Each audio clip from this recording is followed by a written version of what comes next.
Hello, everybody, and welcome. My name is Jesse Poole, and I am the current chair of the Membership Recruitment and Retention Committee within the admin division of NACADA. Welcome to our webinar on how to get the most out of your NACADA membership. I'm going to go ahead and let my co-presenter introduce herself. Hey everyone, I'm Lindsay Bird. I am an academic advisor at Coastal Alabama Community College, and I'm the incoming chair for the Membership Recruitment and Retention Committee. Starting in October, we are glad to have you with us. Okay, so we're going to jump right in. I'm going to go ahead and get our agenda up real quick. Bear with me.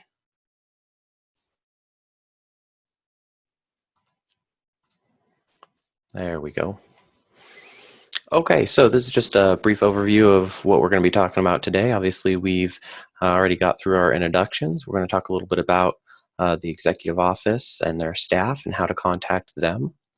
We're also going to talk about the NACADA structure, so the three primary divisions of the association. We've got the administrative division, the advising communities division, and the region division.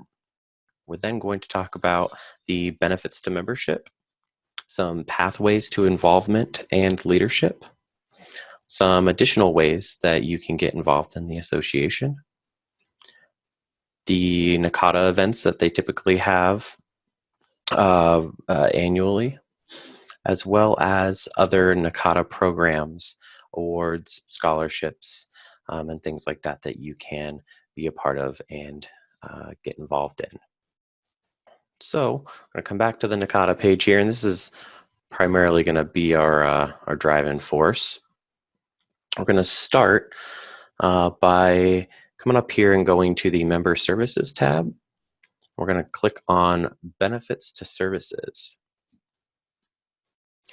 So this is a great guide to start off with as far as all the different types of resources that you will have access to with your membership. So we're going to kind of start from the bottom and work our way up. We're not going to go through all of them. We're just going to kind of leapfrog around a bit. So obviously involvement opportunities. Opportunities to become involved with committees, advising communities, I already talked about that, different types of leadership positions within your respected region, other types of task forces that might be created, communities for authorship, and NACADA publications as well. Now, as far as advising communities and serving on committees, Lindsay's going to talk to us about that a little bit later. Another really great resource for us as NACADA members is email lists and listservs. So you can sign up to be a part of 4 different advising communities. And again, Lindsay's going to go over that a little bit later on in our presentation. But you can also sign up for listservs within the association. So, if you're interested in the work that's being done at community colleges, or if, you are maybe a student success specialist and you primarily work with students on academic warning, probation, and suspension or dismissal, this is a great resource for you as well.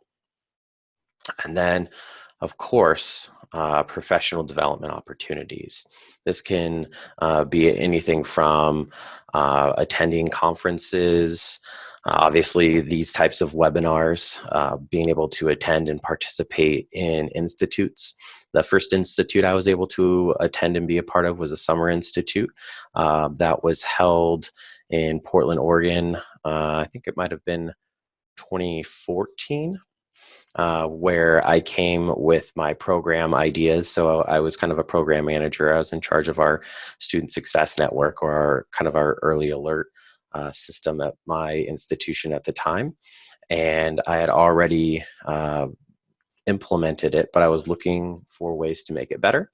And the Summer Institute allowed me to do that. There was a lot of workshops and a lot of group work, a lot of think tanks and it really was a great experience. So the institutes are great opportunities for you to develop and grow as well. Of course, seminars, like I said, one that you're hopefully taking advantage of right now, not just with this particular one, but with others that are being shared throughout the association.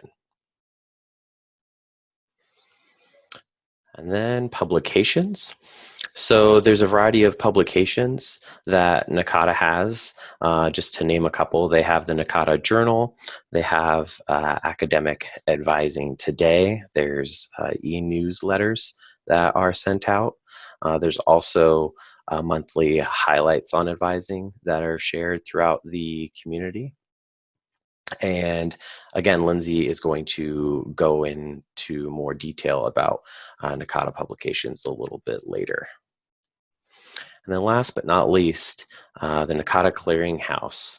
So this is a fantastic resource for those who are trying to expand their understanding of the field of academic advising, or if maybe you are working on a research project and you're looking to get some additional research for your work.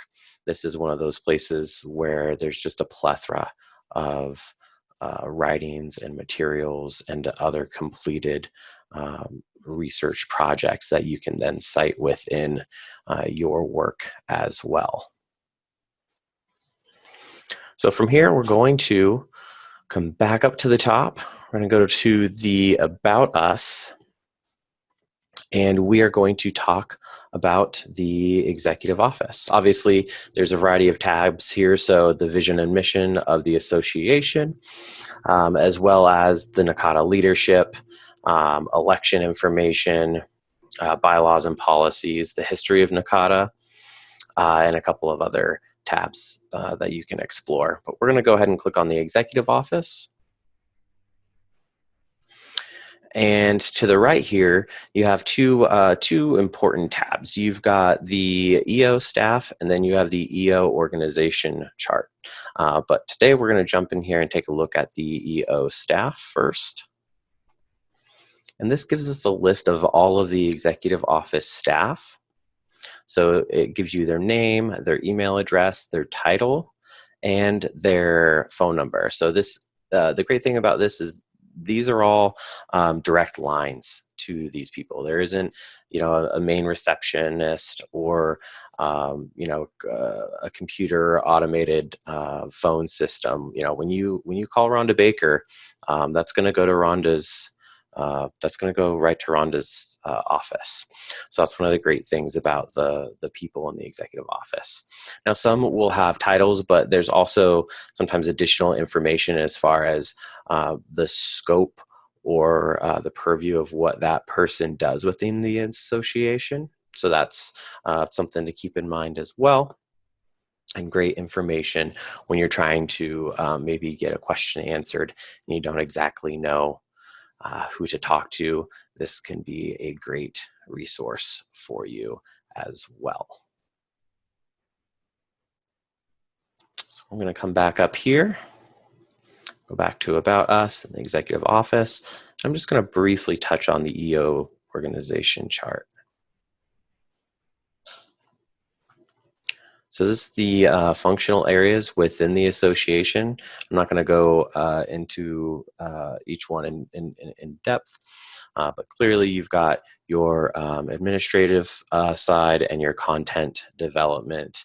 And then here in the middle, you've got consults and speakers, as well as technology implementation and our newly formed research center. I'm going to take us back to home.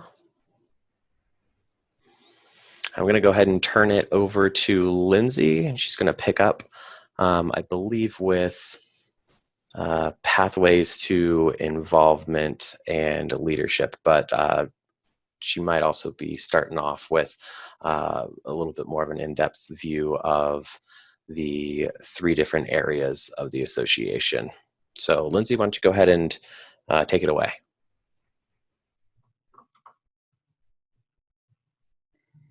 So the first thing that you're going to want to do definitely when you're on the website is to sign in, because some areas you can only access the information if you're logged in.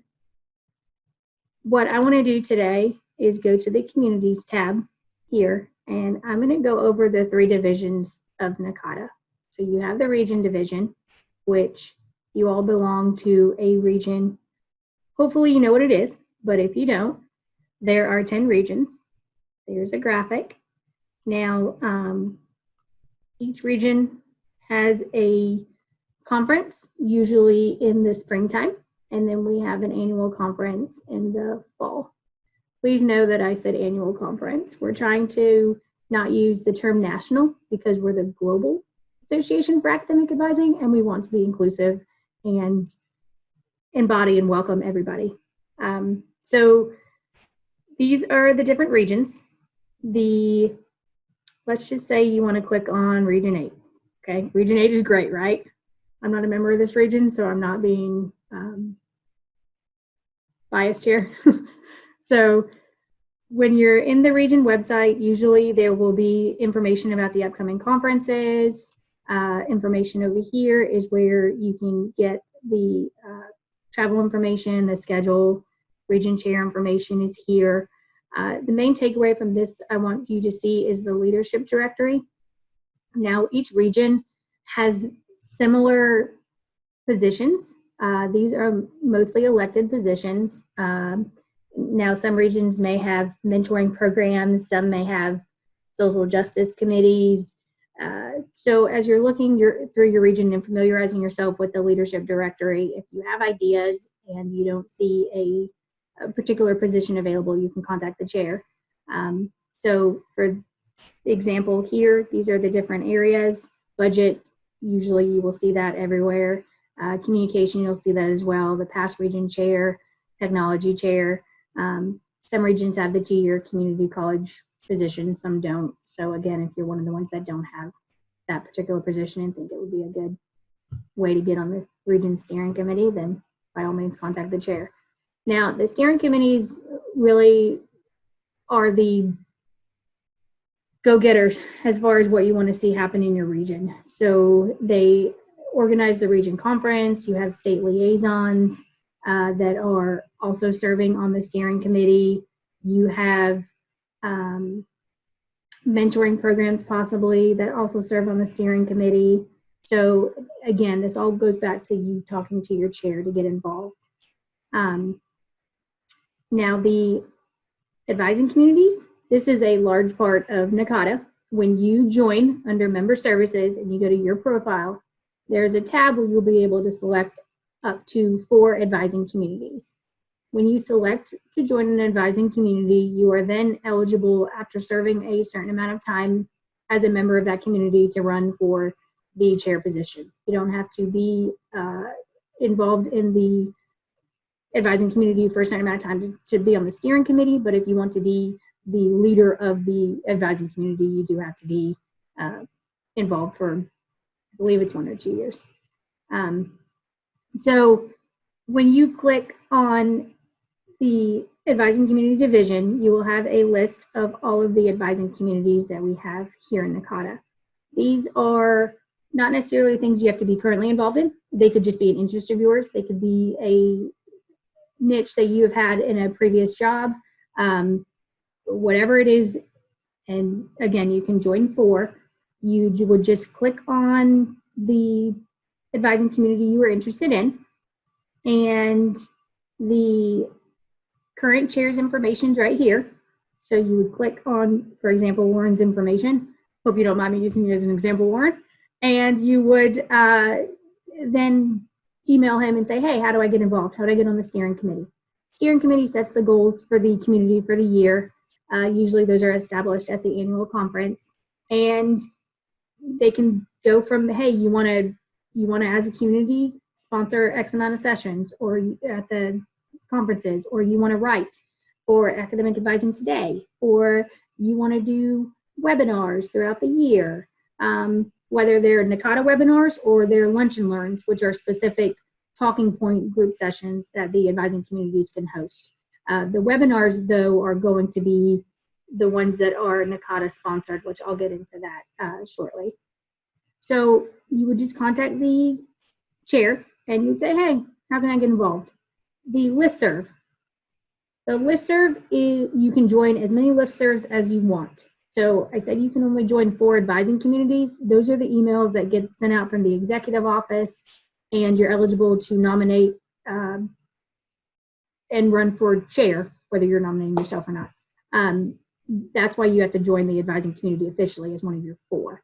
The listserv is just an email listserv where you can send out an email to the group and you get a pretty good response in a quick amount of time by joining the listserv. And you can join as many listservs as you want. You're not just hindered to the 4. Current and past leadership is right here.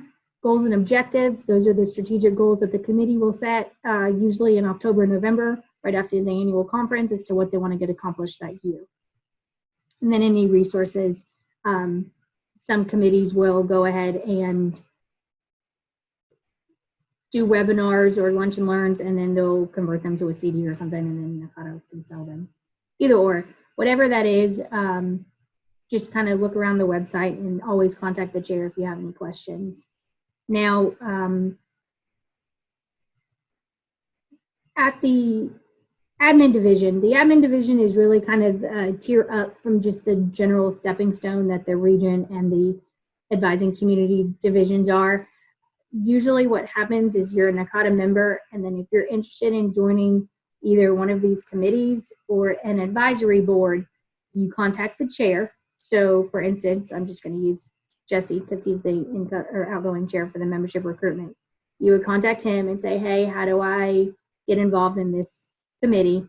And then he will give you a recap of what's going on with the committee, see if you're still interested, and then if there's a position available, you may be considered for it. So these are usually done by appointments to serve on any of these committees or these advisory boards. The first step, though, is to contact the chair and express your interest.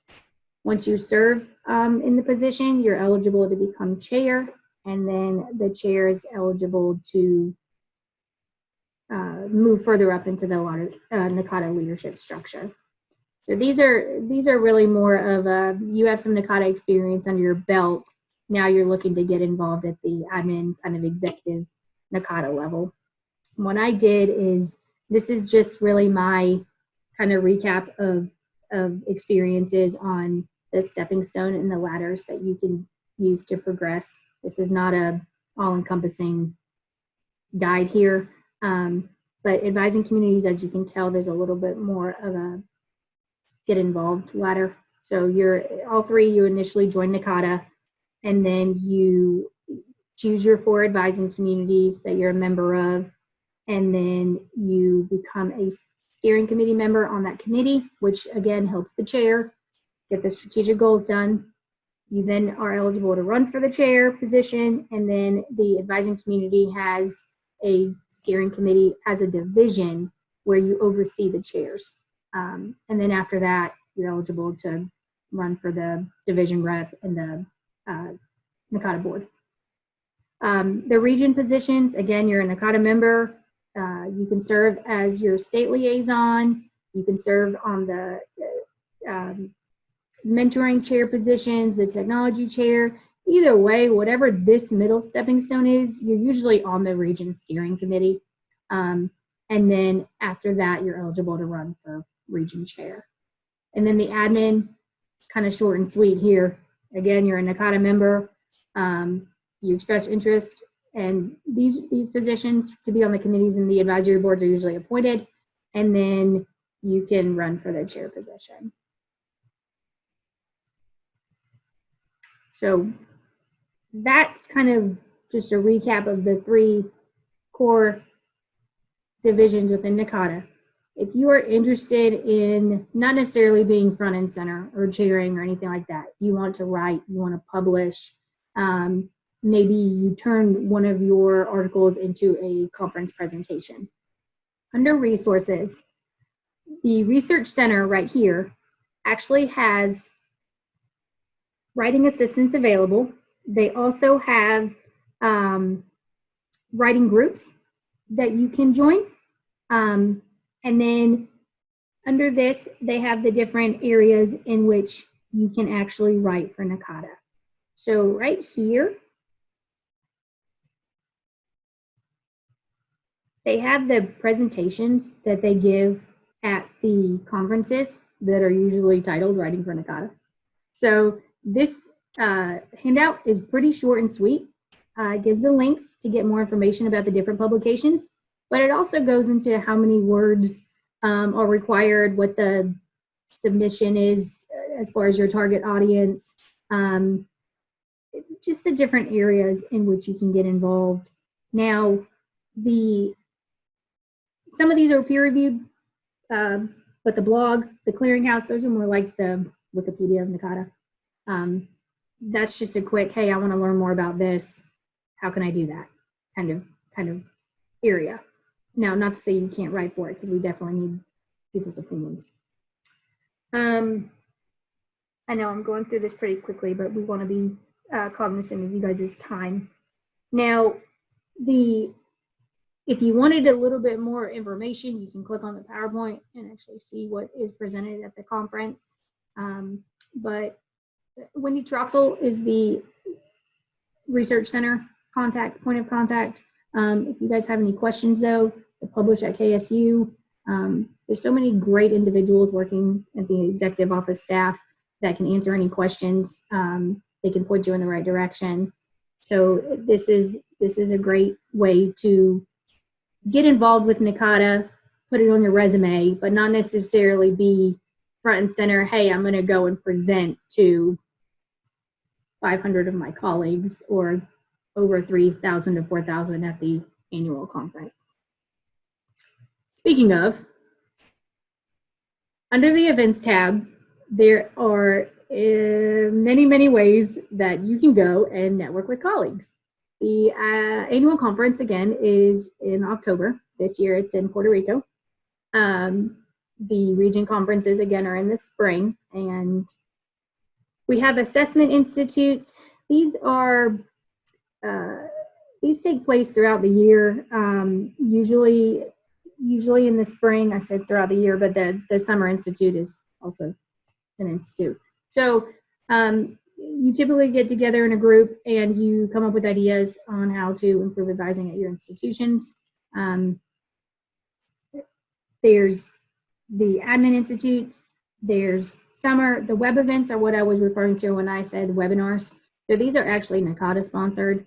You should get emailed if you're a NACADA member as far as what's going on, what are we about to do as far as a webinar goes. They're always looking for ideas. So this is a great way to co-present and get involved. The international conference is usually every summer. And then your states will have, some states are ally members, have ally membership for NACADA. They'll have drive-ins where it's just a day conference where you get together with people throughout, across your state region. Some do joint conferences. It just really depends. But if you need funding, pay for those conferences. Under programs, you'll see awards and scholarships. So the awards are typically money that go along with whatever award it is, whether it's a new advising award, a faculty and administration, an advising program. And each award is different depending on what it is.